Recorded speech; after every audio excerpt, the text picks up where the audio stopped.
जी नाज़रीन, इस वक्त मैं मौजूद हूँ लाहौर के थाना गालिब मार्केट के बाहर। यहाँ पर थाना गालिब मार्केट के जो इन्वेस्टिगेशन इंचार्ज हैं उन्होंने एक दबंग कार्रवाई की। सर मैं इधर से भागा नहीं था, इधर से मुझे भेजा गया था, ना मैंने धक्का दिया है ना। फिर हुआ क्या? बंदा मर क्यों गया? एक दूसरे के गिरबान में उन्होंने हाथ डाला हुआ था। गिरबान पकड़ के मुझे मार के दिखाओ, तो मेरा गिरबान पकड़ो, मुझे, मैं मर जाऊंगा। अगर आप सच्चे होते तो आप पुलिस को अपनी पेश होकर वजाहत देते। ये शख्स उस के बाद 2 साल तक क्वेटा और कराची में रूह पोष रहा है। 2021 में हुआ था। ये 2 रिश्तेदार एक क्वार्टर में रहते थे, उधर इनका झगड़ा हुआ, उसी झगड़े के दरमियान इसने उस रिश्तेदार को। इस हवाले से इस केस में क्या हकाइक है, आइए आपको उस मुलजिम के पास भी लेके चलते हैं जिसको 2 साल के बाद पुलिस ने गिरफ्तार किया, और यहाँ के जो इंचार्ज इन्वेस्टिगेशन है चौधरी फुरकान रहमानी साहब, उनसे भी आपकी बात करवाते हैं। मुजरम चाहे जितना बाअसर मर्जी हो, मुजरम चाहे जितना मर्जी शातर हो, मुजरम जितना मर्जी होशियार हो, पुलिस से बच नहीं सकता। एक ना एक दिन वो पुलिस की गिरफ्त में ज़रूर आता है, जिस तरह के ये मुलजिम भी पुलिस की गिरफ्त में आ चुका है। तुम्हारा नाम क्या है? मोहम्मद बिलाल। बिलाल, तुम पे FIR दर्ज है 302 की कि तुमने अब्बास नामी शख्स को उसका किया था। तो मैं ये पूछना चाहता हूँ क्यों किया था? नहीं सर, मैंने ये काम के सिलसिले में उठाने गए थे, तो उसका भाई इंचार्ज था, यानी कि जो काम का अगवान होता है, तो उसने भी बोला, तो फिर वो आपस में उठ के उनकी बहस हो गई, फिर वो आपस में लड़ पड़े। तो मैंने उनको छुड़वाने के लिए वो जैसे छुड़वाया ना, तो वो ऐसे साथ में नीचे गिर गया और मैं उधर नीचे बैठ ही गया। तो उसके बाद मैं उधर बैठा रहा, तो उसमें के बाद ठेकेदार आया, उसने मुझे बोला कि आप इधर से चले जाओ। अच्छा ये बताओ, 2 साल पहले तुम पे ये FIR हुई थी 302 की, 2 साल तुम कहाँ रहे? कराची में। कराची में रहे आप, इसके अलावा कहाँ गए? क्वेटा में गया था। इसके अलावा पहले क्वेटा में गया था। क्वेटा में क्या किया? क्वेटा में बोतलों की सप्लाई करता था। कराची में क्या करते थे? कराची में मजदूरी करता था। अच्छा, ये तुम्हें मालूम था कि तुम पे 302 की FIR हुई है, इसीलिए तुम फरार होके लाहौर से कराची और क्वेटा गए? नहीं सर, मुझे तो ये तकरीबन 1 हफ्ते बाद पता चला था। कत्ल के 1 हफ्ते बाद आपको पता चला कि आपके ऊपर, जनाब के ऊपर एक FIR 302 की हुई है। अगर आप सच्चे होते, अगर आप झूठे ना होते, अगर आप मुजरिम ना होते, तो आप पुलिस को अपनी पेश होकर वजाहत देते, कोई जज वकील के पास जाते, कोई अदालत से रजू करते तक, क्योंकि आप बेकसूर थे। लेकिन आपने तो कुछ ऐसा किया नहीं, उल्टा आप यहाँ से भाग गए और 2 साल से आप मफरूर रहे। सर मैं इधर से भागा नहीं था, इधर से मुझे भेजा गया था। किसने भेजा था? मिल से ही भेजा था कि आप इधर काम नहीं कर सकते। मुझे इस बात का इल्म भी नहीं। क्यों नहीं काम कर सकते? क्योंकि उस वक्त उनकी लड़ाई उनकी हुई थी, उन्होंने बंदों ने बोला था कि ये आपस में तीनों लड़े हैं। ये कैसे हो सकता है कि लड़ाई किसी की हो और इतने बड़े, जो सबसे बड़ी दफ़ा है 302 का पर्चा किसी गैर मुतलका शख्स के ऊपर हो जाए? वही गैर मुतलका शख्स जो था, वही जो मासूम शख्स जो था, वो पुलिस के सामने पेश भी नहीं हुआ, उसने किसी अदालत से रजू भी नहीं किया, उसने लवाहिकीन जो मकतूल के थे उनसे भी रजू नहीं किया। कैसी बातें कर रहे हो? सर मुझे इस बात से बाद में पता चला, तो फिर मैं कब पता चला कि तुम पे FIR हुई है? मुझे तकरीबन FIR का तो बाद में पता चला, लेकिन ये मैं यही पूछना चाह रहा हूँ, कब पता चला? 1 हफ्ते बाद पता चला सर। उस वकूए के 1 हफ्ते बाद? जी सर। यानी आज से 2 साल पहले? 2 साल पहले। अच्छा ये बताइए कि मुहर्रकात क्या थे इस वकूआ के? क्या आप जो FIR है उसका मतन ये कहता है कि आपने उस बंदे को धक्का दिया और उसके बाद उसको आपने टक्कर मारी सीने के ऊपर, जिसकी वजह से वो बंदा खाल के हकीकी से जा मिला? नहीं सर, कोई टक्कर नहीं मारी, वो मेरा भाई था, हमारा एक ही घर था। उनके बच्चे हमारे घर पे रहते थे, हमारे बच्चे उनके घर पे रहते। अब उनके बच्चे कहाँ हैं और तुम्हारे बच्चे कहाँ हैं? हमारे बच्चे अपने घर में हैं, उनके बच्चे भी घर में हैं अपने। नहीं, उनके बच्चे तो उनके घर में, तुम्हारे घर में तो नहीं। जैसे तुम कह रहे हो कि पहले हम इकट्ठे रहते थे। पहले तो इकट्ठे रहते थे ना। तो फिर क्या वजह हुई जो पहले आप इकट्ठे रहते तो फिर आप अलग अलग रहना शुरू हो गए, दोनों घरों में जुदाइयाँ पड़ गई, क्यों? बस सर, कदर की बात है। कुछ तो है ना। नाजरीन, जैसा कि आपने इस शख्स को देखा, ये इर्तिकाब जुर्म के बावजूद इसके ऊपर नामजद FIR है जो 2 साल पहले 302 की मद में काटी गई थी, लेकिन अभी तक ये कह रहा है कि मैंने कुछ नहीं किया। मेरा इससे ये बार बार पूछना है कि अगर तुमने कुछ नहीं किया, अगर तुम इनोसेंट थे, अगर तुम मासूम थे, अगर तुम गुनाहगार नहीं थे, तो कम से कम पुलिस के सामने आप अपने आप को पेश करते, पुलिस तुम्हारे ऊपर कोई तहकीक करती, कोई तफ्तीश होती, जिसके नतीजे में तुम्हें बेगुनाह करार दिया जाता। अगर तुम मासूम होते तो तुम्हें बेगुनाह करार दिया जाना था। लेकिन नाजरीन, ये शख्स 2 साल तक, उस के बाद 2 साल तक क्वेटा और कराची में रूह पोष रहा है। अच्छा यार, अगर तुम मासूम थे तो लाहौर में वापस क्यों नहीं आए? मैं अभी लाहौर में वापसी आ रहा था। पुलिस ने कैसे पकड़ा? पुलिस ने, मैं उधर से जो हमारा इलाका है, उधर से जो चौक है। कौन सा इलाका? करोड़ पक्का। करोड़पति से गिरफ्तार किया? नहीं, आगे से अल्लाह वराय चौक है उधर से। सर मैं भी इसी सिलसिले में आ रहा था लाहौर। 2 साल बाद तुम्हें ये याद आया कि मैं अपनी सफाई पेश करूं? अभी मैं अपने माँ बाप की, सब ने, माँ बाप ने, सब रिश्तेदारों ने बोला कि आप थोड़ा सब्र कर, जो हम बात कर रहे हैं बात चल रही है। अच्छा, बात वालदैन की बात चल रही थी मकतूल की फैमिली के साथ, तो क्या क्या क्या तय पाया? क्या कोई दियत देंगे उन्हें, कोई कसास देंगे, क्या करेंगे, क्या डील हो रही है? तो उन्होंने बोला था कि करेंगे अभी। तो जब मैंने देखा कि वो कुछ भी नहीं कर रहे, ना घर वाले कर रहे हैं ना वो कर रहे हैं, तो मैंने घर से निकला हूँ, घर वालों को बोला है कि मैं काम पे जा रहा हूँ। तो मैंने सिर्फ माइंड में यही रखा था कि मैं इधर से जाऊँगा, जाके उधर से मुद्दई से या थाने में जाके पेश हो जाऊंगा। सरीहन आप झूठ बोल रहे हो कि मुझे 2 साल बाद ख्याल आया कि मैं पुलिस को पेश हूँ। अभी भी पुलिस के सामने तुम पेश नहीं हुए, बल्कि पुलिस ने कार्रवाई करते हुए तुम्हें अलैया से जाके गिरफ्तार किया। जी सर। लड़ाई किस वजह से शुरू हुई थी? ये काम के सिलसिले में हुई थी। मतलब क्या काम तो ठीक है, कर रहे थे। उठाने के गए थे, उन्होंने बोला, ठेकेदार ने बोला कि ये गाड़ी 2 आई हुई है, ये उतार दो, फिर जाके सो जाना। 2-3 बजे गाड़ी आएंगी, 11 बजे के बाद गाड़ियाँ अंदर आती हैं। तो उन्होंने बोला कि 11 बजे के बाद उतार लेना, अभी सो जाना ये 2 गाड़ियाँ उतार के।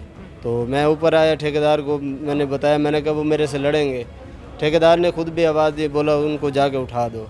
तो मैंने जाके उनको उठाया, मैं 4 बाइक पे ऊपर। किसे? अब्बास को और उसके भाई को उठाया? जी नहीं, अब्बास को ही उठाया।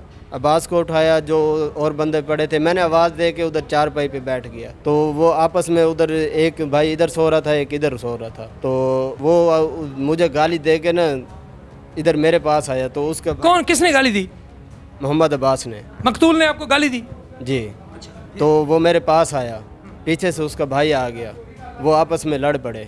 तो अच्छा, गाली उसने तुम्हें दी, मकतूल ने गाली तुम्हें दी, और उसके ऊपर जो मकतूल का भाई था वो अपने भाई से लड़ पड़ा? जी। अच्छा, तो फिर वो लड़ पड़े, बस ऐसे एक दूसरे को झंझोड़ रहे थे। ना कोई धक्का दिया, ना उसने धक्का दिया, ना मैंने धक्का दिया। बंदा एक अल्लाह के नज़दीक, अल्लाह के घर जाना है, मरना है इंसान ने। उसने भी कोई धक्का नहीं दिया, ना मैंने धक्का दिया है ना उसने धक्का दिया। तो फिर हुआ क्या? बंदा क्यों गया? सिर्फ एक दूसरे के गिरवान में उन्होंने हाथ डाला हुआ था। तो जैसे वो गिरवान हाथ छूटा ना, तो वो नीचे गिर गए। मेरा ख्याल है अगर आप मेरा गिरेबान पकड़ लें, पूरी ताकत से पकड़ लें, या मैं आपसे फिट लग रहा हूँ, मैं आपका गिरेबान भी पूरी ताकत से पकड़ लूँ, काज ऑफ डेथ ये नहीं बन सकता। इससे गिरेबान पकड़ने से बंदे मरते नहीं है। कोई चीज़ हिट होती है, दानिस्ता तौर पे कुछ होता है, फिर ये इस किस्म की वारदात होती है। फिर असल बात बताओ, क्या हुआ, क्यों, कैसे वो बंदा मर गया? गिरेबान पकड़ के मुझे मार के दिखाओ। लो मेरा गिरेबान पकड़ो, मुझे, मैं मर जाऊंगा। सर मैंने ये तो नहीं कहा ना, तुम्हारा गिरेबान पकड़ूं? ये तो मैंने नहीं बोला ना। आप कह रहे हैं ना गिरेबान पकड़ा था दोनों ने एक दूसरे का, फिर एक गया, कैसे गया? गिरवान पर वो नीचे गिरा है ना, एक नीचे गिर गया, एक नीचे गिर गया। जो तुम उस वक्त क्या कर रहे थे? मैं उधर नीचे 4 पाई पे बैठ गया। तुमने उन्हें छुड़ाया क्यों नहीं? एक बंदा तुम्हारी वजह से, एक बंदे ने तुम्हें गाली दी, उसका भाई उससे 10 गिरेबान हो गया, आपस में लड़ने लगे, तुमने छुड़ाया क्यों नहीं? तुम कह रहे हो मैं बैठा हुआ था। तो जब उनको नहीं छूट रहे थे तो फिर मैं बैठ गया था। तुम्हारे क्या लगते थे रिश्ते में? रिश्तेदार थे मेरे। क्या लगते हैं, मैं ये पूछ रहा हूँ? इनके दूर के रिश्तेदार थे। दूर के रिश्तेदार? जी। अच्छा ये बताओ कि वो बंदा, जब वो धक्कम पेल हुई, वो बंदा नीचे गिर गया, तो क्या तुम लोगों ने रेस्क्यू 1122 को या 15 को फ़ोन किया, पुलिस को फ़ोन किया, या रेस्क्यू वालों को फ़ोन किया कि इस बंदे को देखें जी, इसकी तबीयत ख़राब हो गई है दौरान लड़ाई, या उसे किसी हॉस्पिटल में या किसी पास क्लिनिक में लेके गए? नहीं, कोई भी नहीं लेके गया। क्यों नहीं लेके गए? ये तो सर उनके जो मिल में ठेकेदार था वो भी मौके पे आ गया था। मेरा मोबाइल भी मेरे पास नहीं था कि मैं ऐसे कर सकूं। तो जो 2 भाई लड़ रहे थे उसमें मकतूल के जेब में तो मोबाइल होगा, या जिस बंदे की हिट से वो नीचे गिरा उसके पास तो कोई मोबाइल होगा। अभी देखें, इसकी फ्रांसिक रिपोर्ट भी आनी है, सारा कुछ उस पर क्लियर हो जाना कि बंदे को कैसे हिट हुआ, उसकी काज ऑफ डेथ क्या थी, ये चीज़ें सारी क्लियर हो जानी है। मतलब झूठ नहीं चलेगा, कानून से मुलजम या मुजरम कोई भी बच नहीं सकता, इसकी गिरफ्त मजबूत है। ठीक है, अब ये बताएं कि आप उस बंदे को जब वो गिरा किसी हॉस्पिटल में क्यों नहीं लेके गए, किसी क्लिनिक में क्यों नहीं लेके गए? कोई इंसानियत के लिहाज से आप कुछ थोड़ा बहुत एहसास करते, उसे इंसान ही समझ के ले जाते, क्यों नहीं लेके गए? उसी टाइम ठेकेदार आ गया था, उसने मुझे उधर कमरे से बाहर निकाल दिया, बोला अपने कपड़े उठाओ और चले जाओ इधर से। अच्छा, मोहम्मद रियाज कहाँ है इस वक्त? सर नहीं पता। तुम्हारा उससे लास्ट टाइम रब्ता कब हुआ? सर बस वही मिल में ही रब्ता हुआ था। कितने साल पहले? वही जो ये वाक़या जो हुआ है 2 साल पहले। तुम्हें मालूम है तुम्हारे मोबाइल का रिकॉर्ड भी सारा पुलिस के पास मौजूद है, और अब उसे अभी उन्होंने एनालाइज करना है। अभी भी सोच लो, तुम ये सच कह रहे हो कि तुमने 2 साल पहले ही उस बंदे से रियाज से रब्ता रखा, या उसके बाद जो तुमने उससे रब्ता नहीं रखा? नहीं सर, नहीं रखा। अच्छा ये बताओ کہ اس کے مقتول کے کتنے بچے تھے؟ مقتول کے 3 بچے تھے، 2 بیٹیاں 1 بیٹا۔ اچھا، مقتول کے جو بیوی ہے وہ اب بیچاری اپنے بچوں کو کیسے پال رہی ہے؟ تمہیں ان کی فیملی کا معلوم تو ہوگا، عزیز و اقارب تو ہے، رشتہ داری تو ہے نا؟ جی ابھی سر نہیں معلوم۔ ایک بندہ مقتول، رشتہ دار کو بندہ مقتول ہو گیا، تو کم از کم تمہیں اس کے بیوی بچوں کا پتہ تو کرنا چاہیے تھا نا۔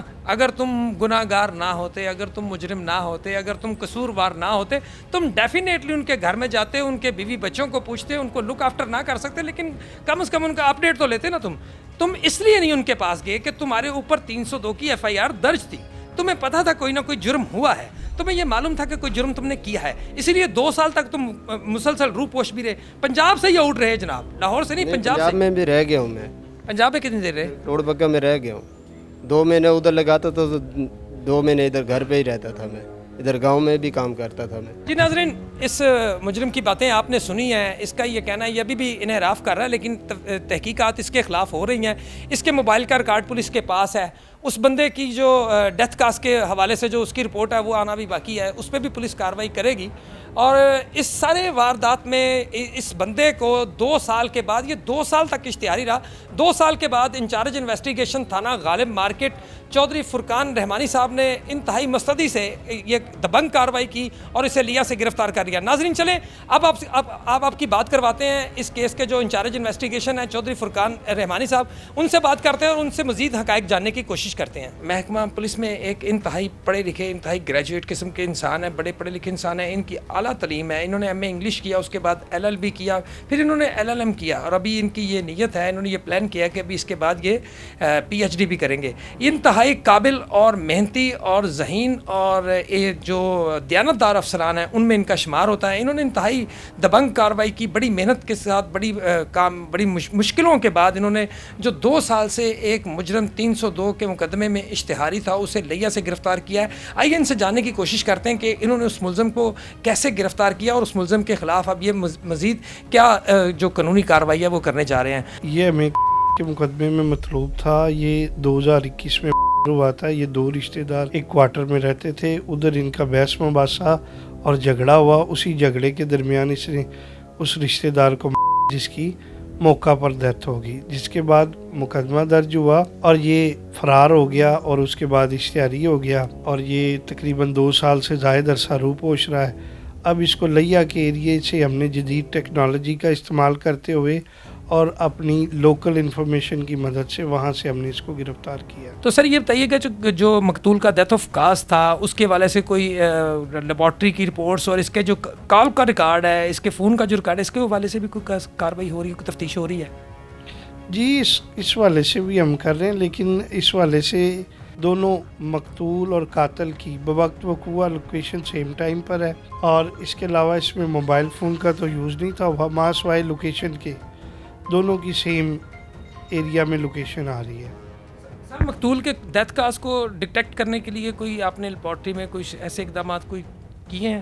جی ہم نے فرانزک سائنس لیبارٹری کو موقع پر بلایا تھا اور اس نے ایویڈنس کلیکٹ کر کے PFA سے بھجوائے تھے، جن کی انالیسز رپورٹ آ گئی ہوئی ہیں، اور اس میں سر دست جو ہے آل آف سڈن جھگڑے میں اسے چوٹیں آئی ہیں اور اس میں اس کا جو ہارٹ فیل ہو گیا ہے اور جس کی وجہ سے اس کی ڈیتھ ہو گئی ہے۔ اچھا سر، میں نے اپنے کرائم کے جو پروگرام ہم کور کرتے ہیں ان میں بالخصوص جو ہم 302 کے مقدمات دیکھتے ہیں اس میں سر زیادہ عنصر یہ ہوتا ہے کہ لوگوں میں برداشت نہیں ہے، تحمل نہیں ہے۔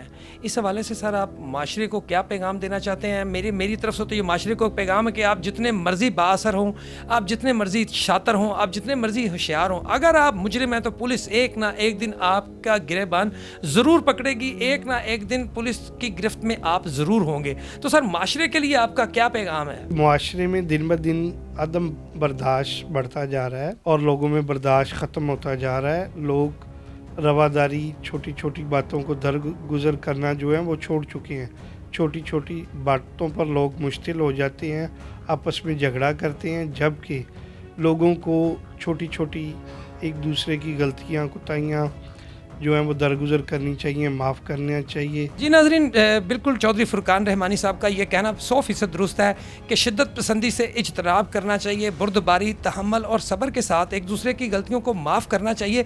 यही हमारे दीन का हुक्म भी है और यही एक ऐसी चीज़ है कि अगर इसको आप अपना लें तो माशरे में जो संगीन नवीयत के जराइम हैं उनमें बड़ी हद तक कमी जो है वो हो सकती है, उन पर काबू पाया जा सकता है। चौधरी फुरकान साहब एक लिटरेरी बंदे हैं, इन्होंने PhD करने का प्लान किया हुआ है। आइए इनसे पूछते हैं कि ये उसके लिए कितने पुरज़म है। दौरान सर्विस इन्होंने LLB भी किया है और LLM भी किया है। सर बताइएगा PhD किस में करने के लिए इंटरेस्टेड है और इस हवाले से कितने पुरज़म है? जी, इसमें PhD में मैं इंशाल्लाह क्रिमिनोलॉजी या एडमिनिस्ट्रेटिव लॉ में मैं इंशाल्लाह करूँगा। जैसी थोड़ी सी फुर्सत मिलती है तो इंशाल्लाह मैं कंटिन्यू करता हूँ। जी नाज़रीन, फुरकान साहब जैसे ईमानदार, दयानतदार, ज़हीन, पढ़े लिखे और मेहनती अफसरान जो हैं वो महकमा पुलिस है उसके माथे का झूमर है। अल्लाह ताला इनको मजीद इसी तरह से मुल्क और कौम की खिदमत करने की तौफीक अता फरमाए। फिर मिलेंगे एक नई क्राइम स्टोरी के साथ। तब तक अपने मेज़बान इंतज़ार कुरैशी को और पाकिस्तान स्टोरीज़ की टीम को इजाज़त दीजिए। अल्लाह मेरा, आपका और पूरे पाकिस्तान का हामी और नासिर हो। अल्लाह हाफिज़।